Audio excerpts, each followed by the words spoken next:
Hello, wonderful viewers, and welcome to another episode of In Conversation with CCW Europe, the podcast series bringing you the leading and brightest minds in the world of customer management from across Europe.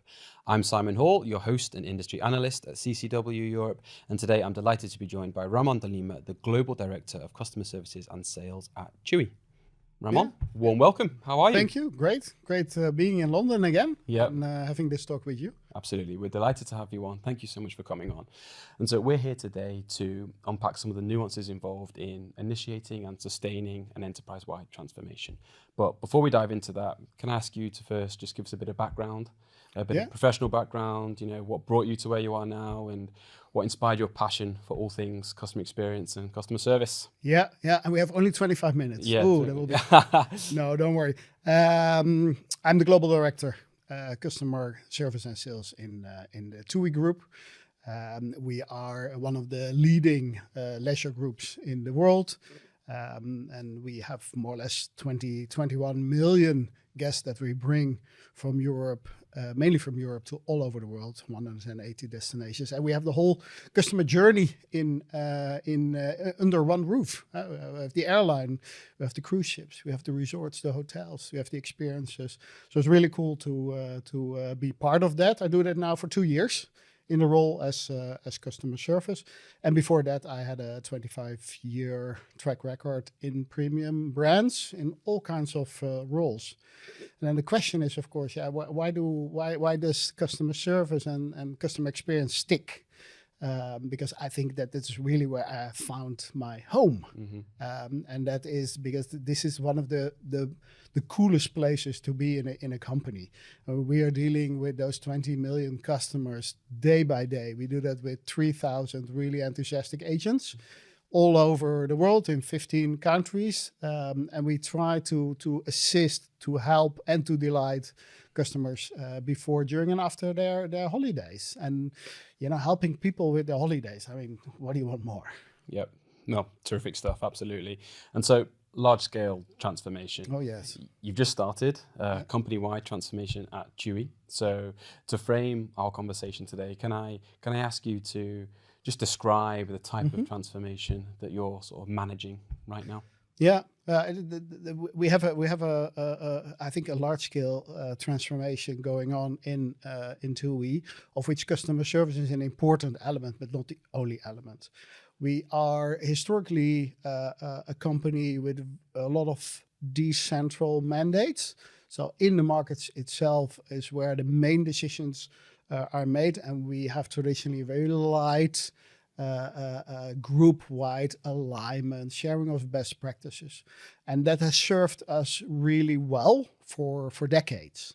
But what we see now is that there are two big differences. One is, if we look the competitive environment around us, it's much more global than it was in the past. Yeah. And the second one is technology.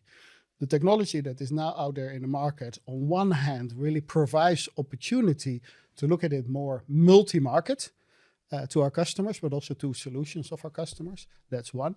But also you see that technology and the fast pace of technology forces us to act much more faster. And if today I need every time to discuss and convince and align with all kinds of different subsets of customer service in all those markets, we're losing time. So we want to be in a situation that if we think that a new technology brings value, we spend time and effort on it, and we can bring it in one go to all our markets in the TUI Group. Mm-hmm. And for that, we need a transformation that goes from a historically more decentral model to a more central model, still being close to our customers in all markets, but making those decisions much more uniform for all markets. Absolutely. And just to follow up from that for some additional context, you alluded to some of it there, but can you just explain the foundations that you currently have within your customer service operations, just from a sort of a distribution perspective and a technology perspective, if you could just dive into a bit more detail to let our audience know where you're starting from on this transformation? Well, I think to be very honest, we are already on our way. 2 years ago, if I take that a moment of where we were at that time, we were very decentral. We had different systems used in customer service in different markets, different processes, different policies. We have at least now, we have our standard IT infrastructure in place for customer service. We're heavily depending on Amazon Connect as the base layer for TUI customer service. 2 years ago, we did not have that. So the base structure is there.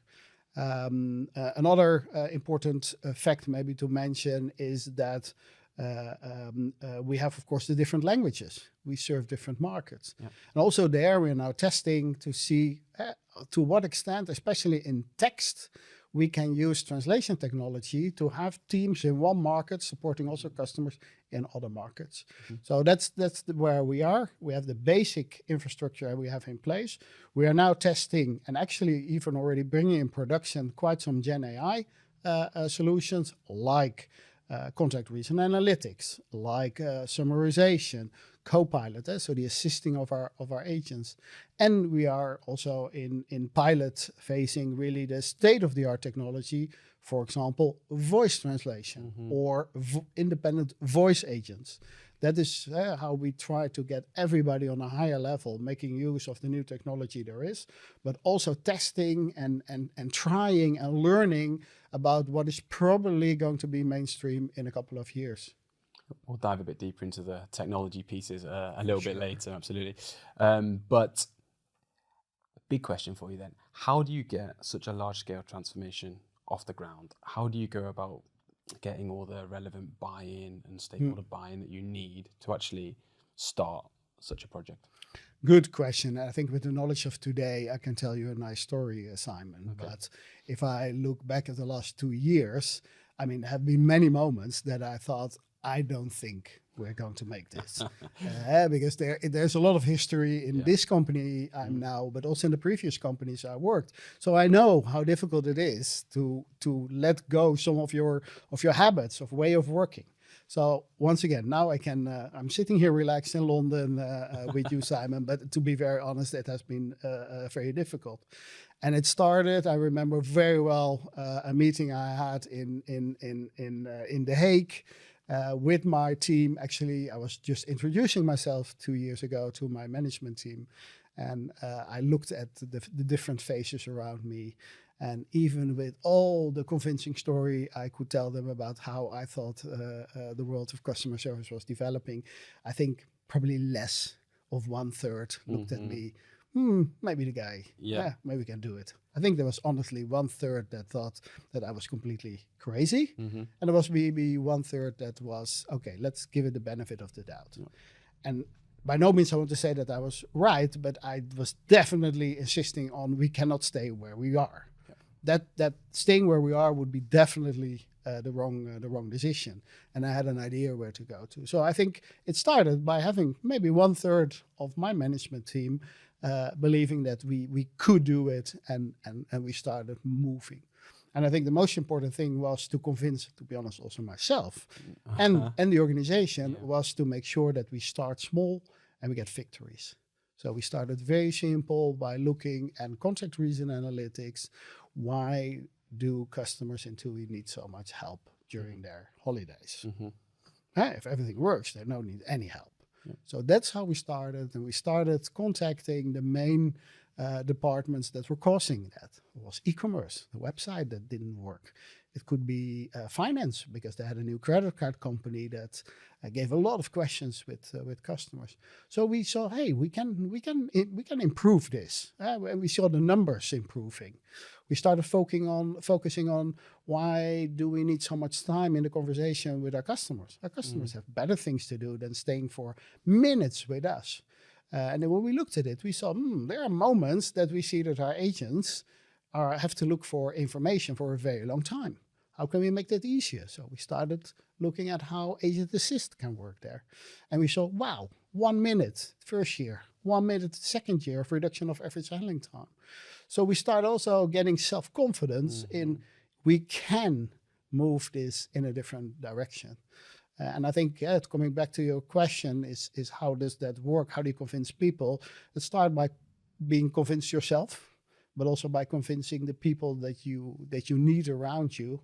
And thirdly, and that's maybe in all honesty not the easiest one, is also how to convince the boardroom. How to convince the boardroom that there is something really interesting and beneficial going on in the world of customer service, customer contact. But we need some investment. We don't need the huge budgets of our sales and marketing colleagues, but still, we need to invest in technology, in customer service, and we could already prove at that time that we had an immediately return on investment, and so bit by bit we start also convincing our leaders that we were on the right track.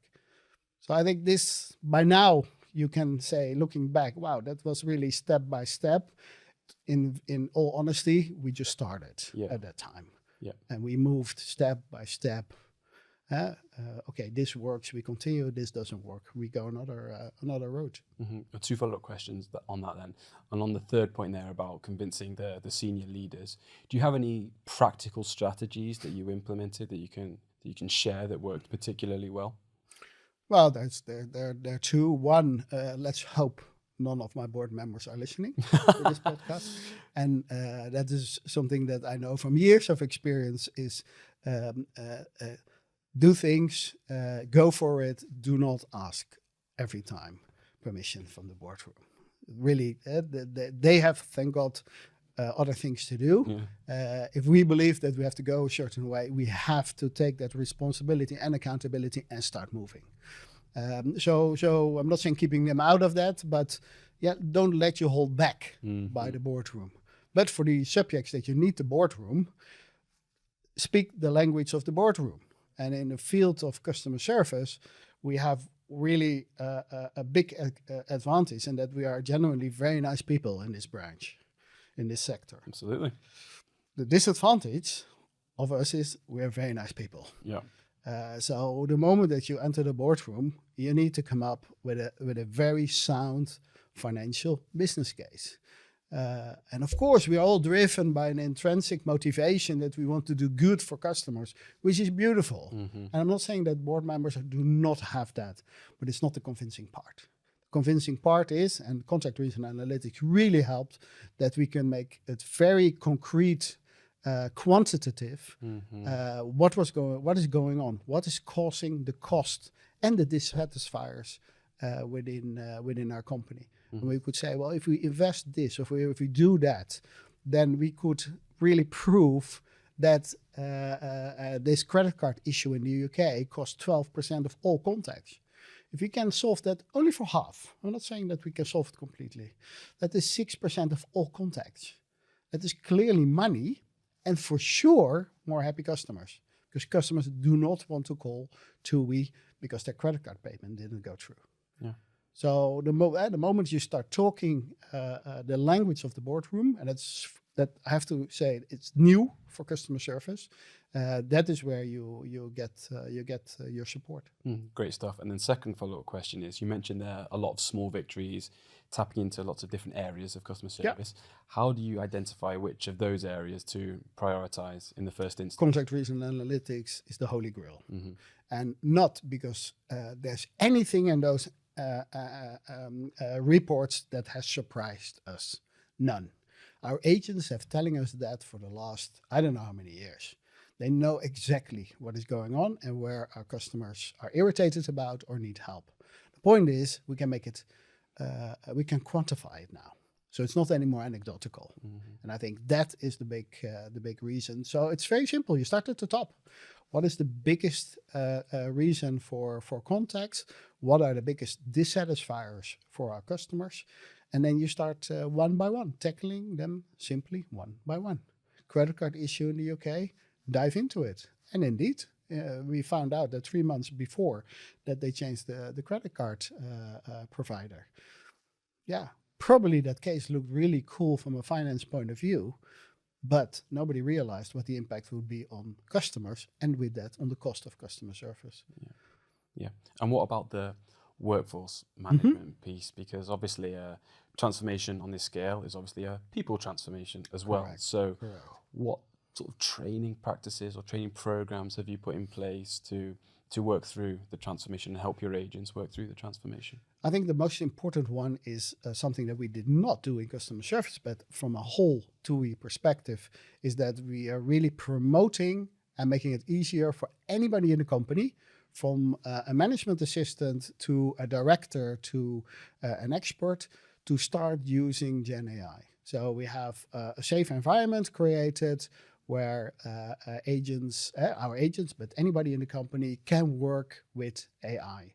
And I think that is the most brilliant thing I think we have done. We have now 400 virtual agents put in place in the company to practice with using AI to make work easier, also in the field of customer service. So we have a strategic direction, but our employees are also confronted just with day-to-day to play around. I get a lot of dull documents. Boom, summarize them in a few sentences. If we can do that, can we also summarize all our complaints? Yes, we can. So you get from the top a strategic prioritization of where we work on, but also from the bottom, people say, well, wait a minute, I think I have a use case. So actually that getting our people, our agents interested in this movement goes pretty natural. And I think in general, in the years that I worked in the customer service domains, our agents are actually the one most open for change. It's more the leadership that sees all the dangers, potential dangers. Now there are a lot of ideas coming from the agent level. And within that workforce, do you have any sort of specific, or is there a percentage of the workforce that are your sort of your champions, your change agents? Yeah, but not appointed. They raised their hand. Yeah. We had one before, actually, I think in TUI we were ready. There was an agent in the UK who started using ChatGPT, so unprotected, to start summarizing indeed complaints. And he was doing it, and then he came to us. He said, well, I think this is a use case. Of course, our first reaction was, damn, you put this in an open AI environment. That's not really smart from a data privacy and personal privacy point of view. But the idea is good. So we created the safe environment, the TUI environment to do this. And his idea is now practice in all our markets. So yes, I think there is a lot going on, and we should not think that it's the leadership who has to show the way. I'm afraid that leadership is not fast enough to follow this. Yeah, well, I think that's another subject. But you mentioned that you started this project 2 years ago. No doubt you've encountered numerous roadblocks along the way, but what are the most common and most significant challenges you faced? I think the one of the biggest challenges that you see is that people are used to work in a certain way, including me. And I think we all know how difficult it is to change that. So to give you a very practical example is we come with requirements for a new tool, a new application. We all agree, and the moment that we're going to start implement it, there is several markets who are saying, yes, but I would like to have, and I exaggerate now on purpose for this podcast, I would like to have that button on the right. And why? Because we also in the past, we had that button on the right. Yes, indeed. Yeah, there is change. But is that button on the right making it impossible for you to work? Is it really determining the success of using that application? Or is it would make my life easier to have that button on the right? And if it's the last one, we have to push through. And some roadblocks were much more difficult than I thought. And I thought, okay, come on, this is just the layout of the system. We're not talking about the capabilities of it. It's just the layout. And it was much more difficult to get people open and accepting that change. So how do you go about tackling that then? How do you communicate that you need to start this change? I think sometimes you realize you have not you have not spent enough time upfront to discuss this. Sometimes it comes from an angle that you really didn't expect.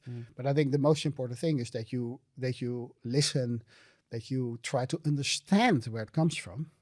And that understanding where it comes from doesn't mean that we then have to change that button to the right top, but that you understand what it is, because then you can have the right arguments and you can bring it back to, do you know what the idea was of this tool? And then do you really think it's important? So I think that is an important way. And eventually, sorry, we have heard you, but we're going to do it this way. Yeah. And we are in five important markets in TUI. I will not be able to satisfy. We will not be able to satisfy all of the markets and all of the people there working. So you have to make a decision. Hence the importance to have also more central mandates. Yeah.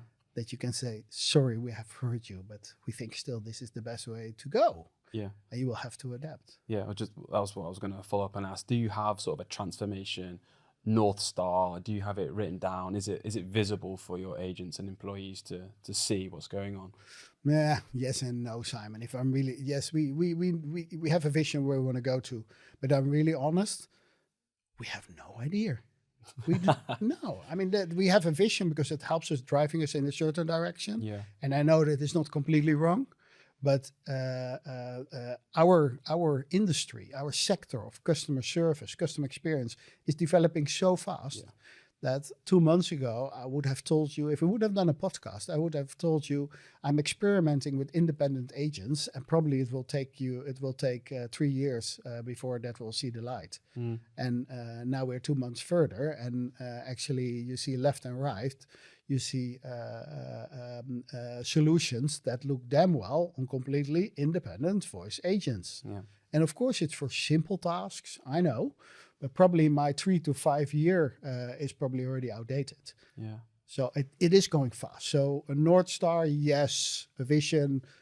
We want to make sure that we can optimize our global workforce, and we want to use technology for that by becoming more efficient and having the agents really focusing on delighting our customers during their holiday.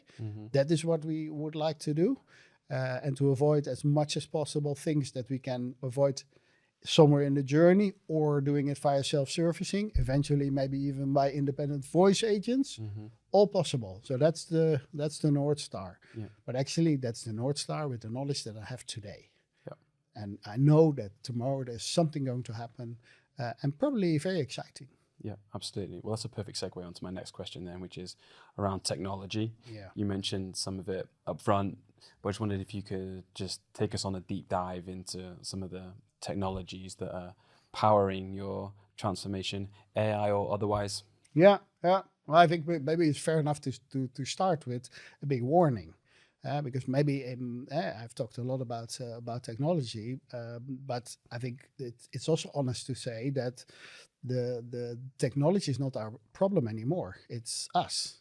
It's organizations, it's companies, it's the management of customer service. I'm the problem, not anymore the technology. The technology nowadays can do more or less everything that I want. But is my data in order? Do I move fast enough?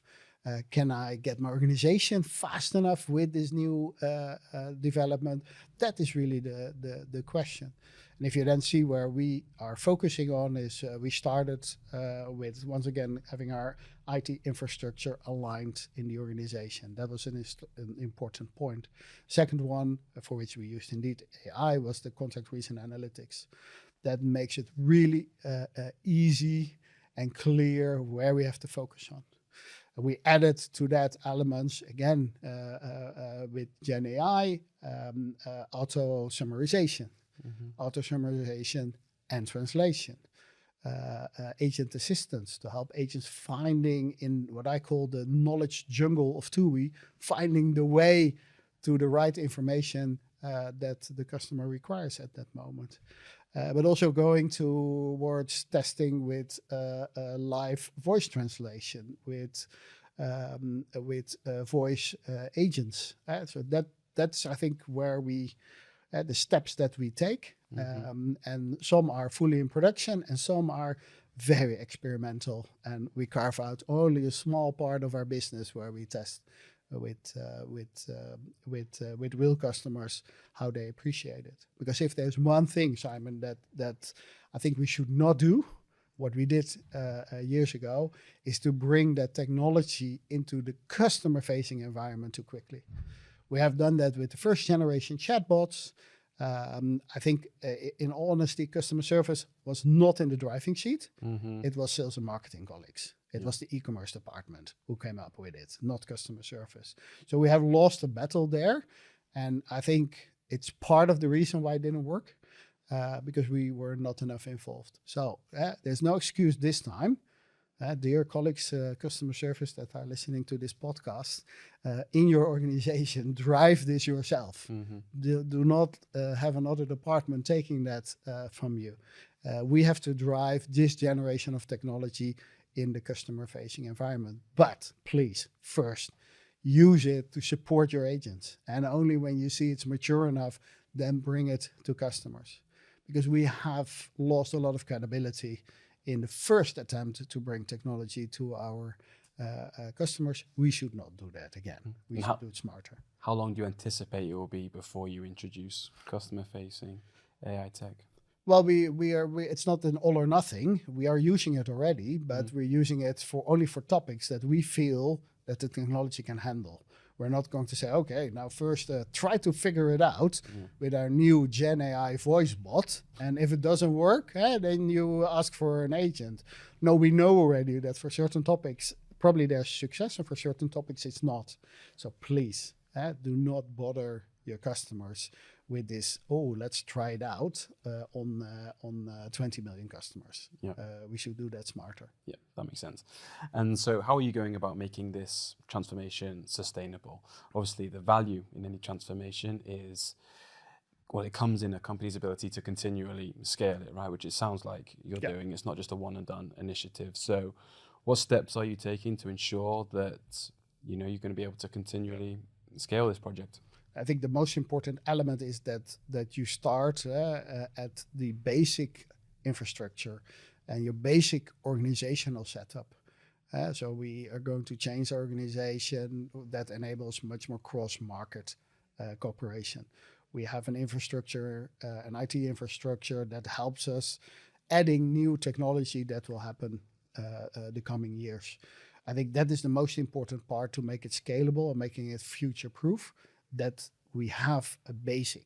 So if you do not have your basic infrastructure, if you do not have your organization aligned, do not start throwing in all kinds of Gen AI ideas, because they will not land. They will just go as quicksand. They will end up. You will end up losing it. Yeah. And how are you measuring or benchmarking the success of this initiative? Are you able to measure CCW. Okay. No, but seriously, if you are on an event of CCW, you talk with your colleagues, and some colleagues they are ahead of you, and that you think, oh wow, this is inspirational. Maybe I should maybe be more daring. If they dare it, then why don't I do it? And there are other companies that you think, well, actually, we're doing pretty well.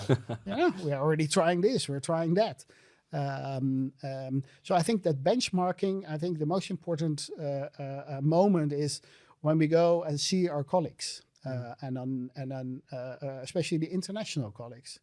So that is an important element, and I think for us it's very important. Everything is measured on, can we bring down the cost per pax down? Can we bring the cost of customer service down? And at the same time, so not at the cost of, but at the same time, can we increase customer satisfaction, and can we increase our sales conversion that we do via customer service? So far, 2 years in a row, we banked these KPIs. So we became every time more efficient. We increased our sales conversion, and our customers became more happy about what we do. So that line is absolutely important that we continue. Great. And last question before we wrap with a look to the future then. And given everything we've talked about there, getting stakeholder buy-in, the challenges you've encountered, what for our audience, what are one or two key takeaways, key pieces of advice that you would impart today? I think with I listen to my colleagues and also my own experience, just try and use new technologies in customer service. Don't hesitate. Think about, and even if you think, oh my God, I'm not ready for that new technology, make sure that you rest and you start building the basis for the future. But just start doing it. Do not wait till, now we have, after 10 years, we will probably have the ideal world to start using these new technologies. No, you don't have the time. So on one hand, start using it, keep it small, keep it away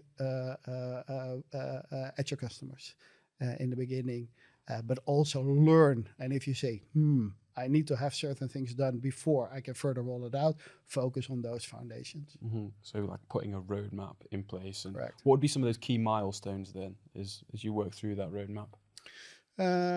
I think it's a very agile approach. So I think it's do something that you feel is the right thing. Keep it small, learn, have a really important, the return of experience evaluation. And then if you think it works, you continue, you make it, you roll it out, you increase the scope. If it doesn't work, start using something else. That's what I do. Don't make it too scientific. No, it seems to be working. Sometimes it works. Sometimes. Okay, so last question to bring us home then, Ramón. What do you think are the 2 or 3 key CX trends that you see coming to the fore over the next 12 to 18 months? I think that we will see a further developing of how customers are dealing with technology. I think that will probably play a big role in the next step. Now it's more, we are pushing it. The technology is ready. We feel as companies, as organizations, and specifically the field of customer service, that we should bring it to customers. In all honesty, I don't know if the customers are already ready for it, but that will be the next step. And the moment that they're ready for it, then they will expect the moon. So be ready to deliver the moon by that time. Yep. And it could very well be that they also bring in their artificial intelligence assistants to talk with our technology. And that will probably be a next phase in how we deal with our customers. It will be a very exciting one. I have no clue how that will end, but let's keep our eyes open and maybe have a podcast in another year. Yeah, absolutely. We'll get you one in 12 months. Great stuff. Ramón, thank you so much for coming on. Thank you for taking us on a whirlwind tour through the world of digital transformation today. You're welcome. So that brings to a close this episode of In Conversation with CCW Europe. But please stick around on the CCW Europe website, where you can find so much great content related to the customer experience, digital transformation, and customer service. Thank you so much again to Ramón for joining me. Thank you so much for tuning in. Until next time, goodbye.